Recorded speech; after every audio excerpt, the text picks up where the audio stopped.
I'm Seung-Jun Cho from Yonsei University in South Korea. I'm in 5th year PhD student and it's my honor to present my work here. So today, I will present our work on probing merging Garros cluster by combining strong and weak gravitation lensing.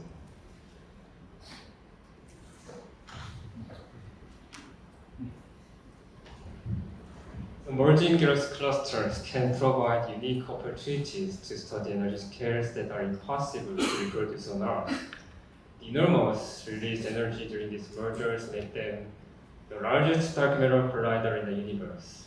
And these Garros cluster mergers can be studied through various aspects such as X-ray emission, radio observations, and mass distributions.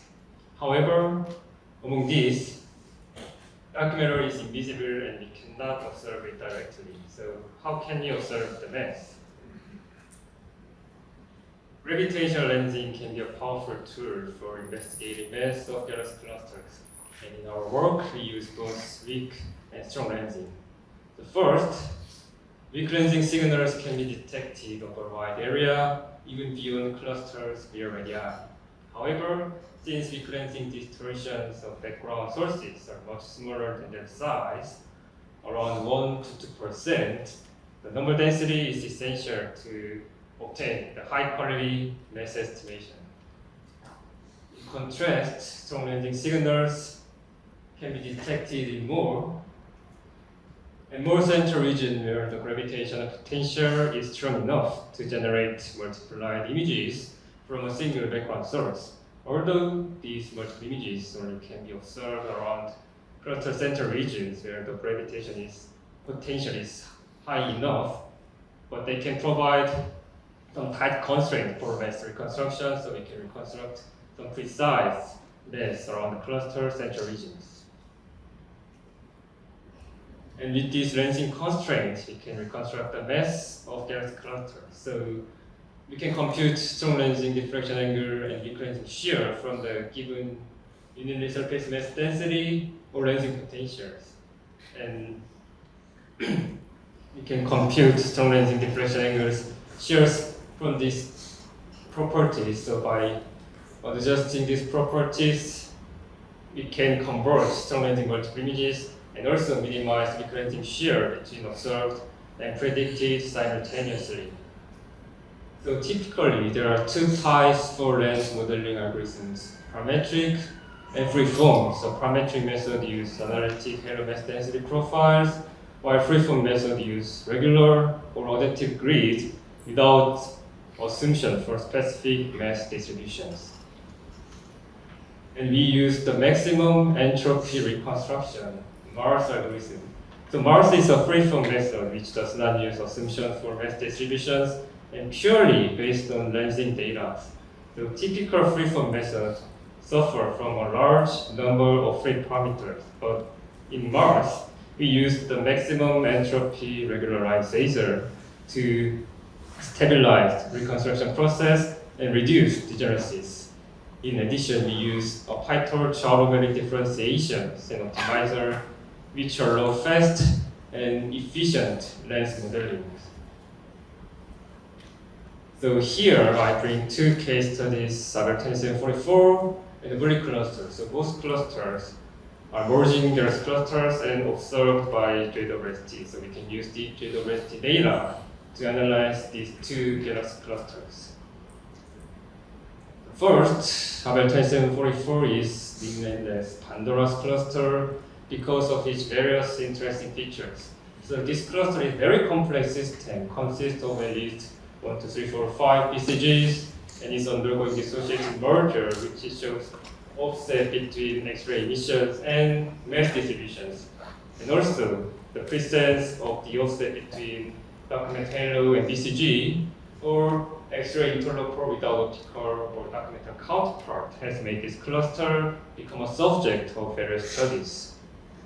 So because of its complex structures, the formation history of this cluster still remains a mystery. But thanks to the deep JWST observation, we can use one of the largest data sets for the lens reconstruction. So for strong lensing analysis, previous ground-based telescope could detect around only 10 strong lensing multiple images. And with HST, we can detect around 100 images, and this increases to 200 with deep HST observations.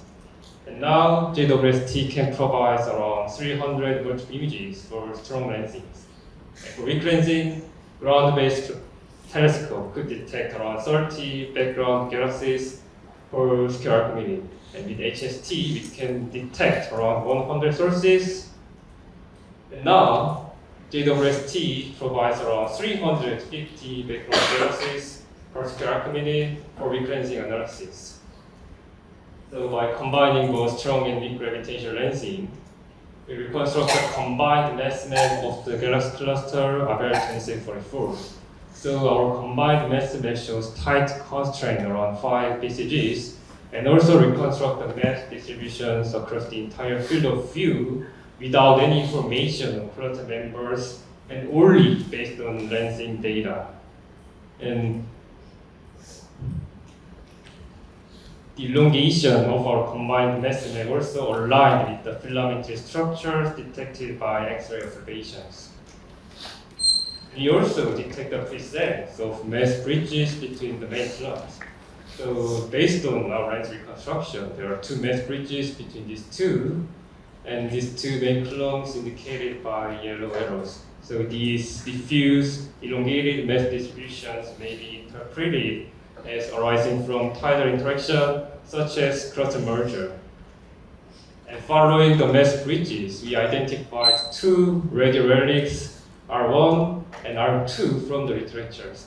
And since the radio relics are usually indicator of cluster merger, these radio relics support that the halos are colliding along these hypothesized merger axes indicated by the mass bridges from our lensing analysis. The second case is the Bully cluster. And as you know, the Bully cluster is one of the most famous merging gas clusters, and the offset between X-ray hot gas and lensing mass distributions make this cluster a direct proof of the existence of dark matter. However, despite its interesting feature, the evolutionary history of this cluster still remains unclear. So many numerical simulations have tried to reproduce the offset between the X-ray and mass based on the two bodies collision scenario. So the left column shows the observed X-ray surface brightness, and right column shows the simulated one. And all simulations successfully reproduce the offset between X-ray and mass around the subcluster on the western side. However, the observed X-ray morphology around the main cluster has not been reproduced well. Therefore, obtaining a robust lensing mass map is essential to study the evolutionary history of the Bully cluster in more detail beyond the previous simple binary merger scenarios. So similar to ABEL 2744, we reconstruct the combined mass map of the Bully clusters using both strong and weak gravitational lensing. So the main cluster is elongated toward northwest to southeast, and we also found some overdance between the northern and southern BCGs, which might indicate some interaction between these two. The subcluster is elongated toward east-west directions, and we also detect the hint of presence of the mass bridges between these two clusters.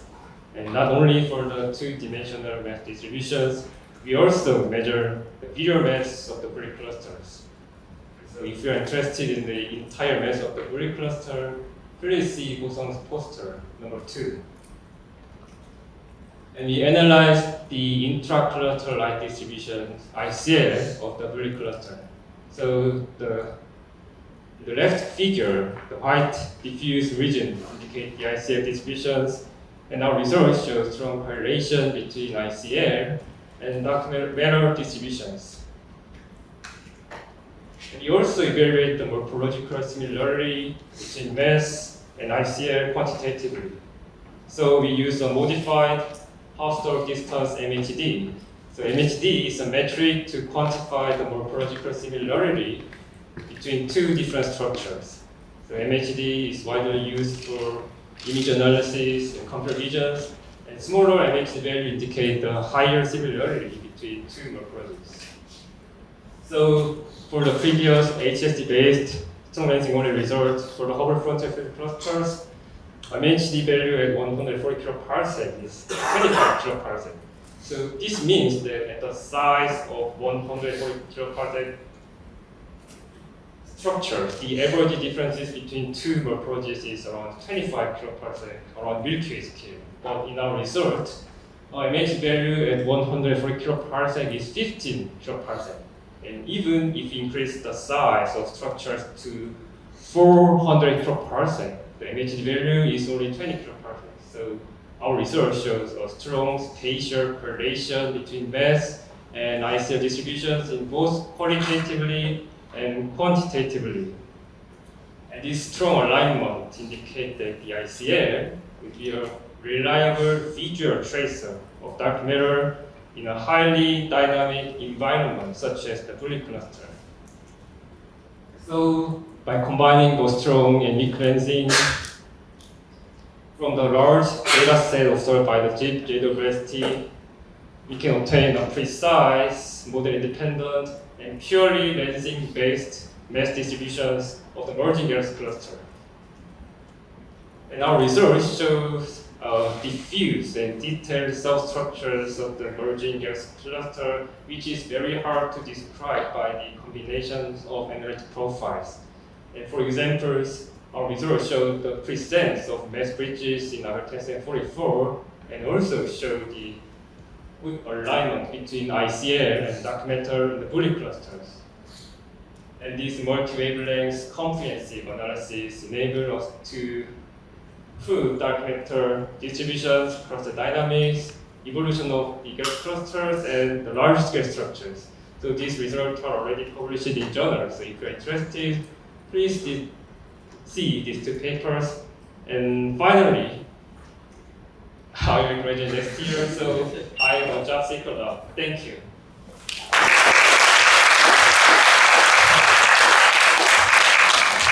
Okay, if you are interested in Sangjun, you can give an interview question now. So, any questions? Right.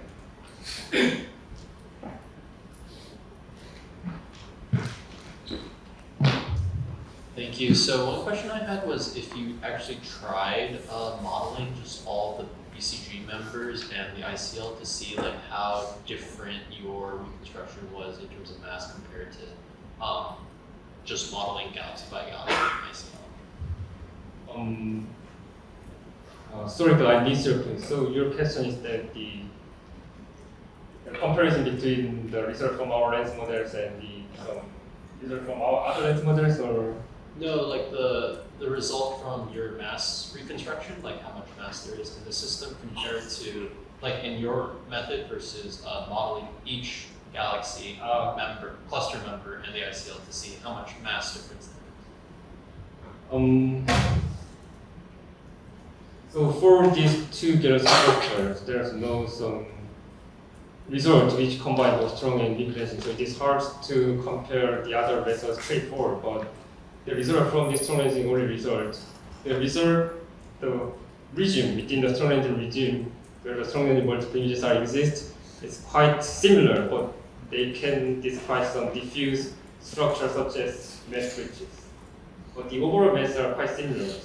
But beyond the strong lensing regimes, they have no constraining power, so and they didn't use weak lensing data, so it is hard to compare straightforward. Okay, I saw a couple of hands here. Yeah, very nice talk. Can the mass bridges tell us something about some eventual self-interacting dark matter? Pardon? Can we know something about self-interacting dark matter looking at the mass bridges? Or is it something that is also well predicted by standard cold dark matter? So actually, there are some investigations to measure the self-interaction of dark matter by using the Bully cluster to measure the offset between the BCG and the dark matter century. So we also try to measure the self-interaction of dark matter by using their approaches. So based on our approaches, we obtain 0.2, but I want to emphasize that their some approaches are based on the simple binary merger. But as you see in our result, it is hard. The Borel cluster is hard to explain by the simple binary merger scenario. So yes, we test, but we have to need more. We need more some advanced, some simulation to obtain the reliable upper limit for the self-interaction of dark matter. Thanks. Okay. Sorry, we ran out of time, so let's thank Sang-jun one more time.